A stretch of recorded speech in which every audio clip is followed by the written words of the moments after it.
Hello বন্ধুরা, আপনাদের কাছে যদি একটু সময় থাকে তাহলে অনুরোধ করব ভিডিওটি শেষ পর্যন্ত দেখার জন্য। কারণ আমাদেরকে ঈশ্বর কিছু জিনিস দিলে কখন এবং কোন সময় দেয়। একটি শিশু মার সাথে দোকানে কেনাকাটা করতে গিয়েছিল।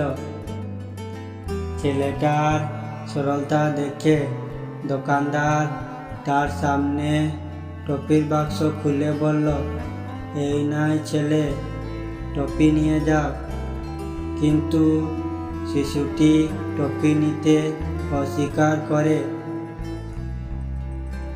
দোকানদারের মনে হল শিশুটি টপি নিতে ভয় পাচ্ছে, তাই সে নিজেই বাক্স থেকে টপিগুলো বের করে শিশুটিকে দিতে লাগলো।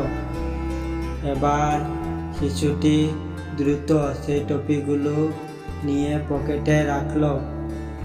ফিরে আসার সময় তার মা জিজ্ঞেস করলো, কাকু যখন তোমার সামনে বাক্স খুলে তোমাকে টুপি দিচ্ছিল, তুমি ওইগুলো নিলে না, এবং যখন নিজের তোমার সাথে দিল তুমি নিয়ে নিলে কেনে?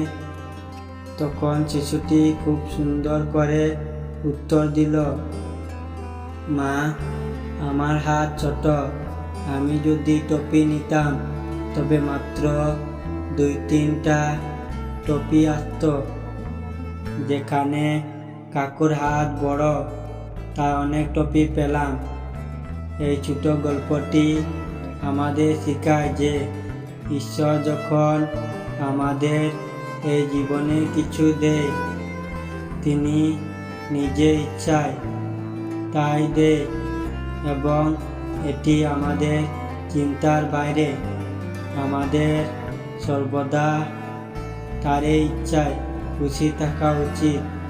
কে জানে, কোনো একদিন সে হয়তো আমাদের পুরনো সমুদ্র দিতে চাইবে, আর আমরা চামচ হাতে নিয়ে দাঁড়িয়ে থাকব।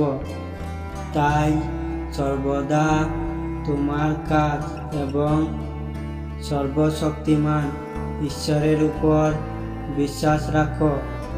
যখন সঠিক সময় আসবে, তিনি তোমাকে তোমার প্রাপ্ত সব কিছু দেবে।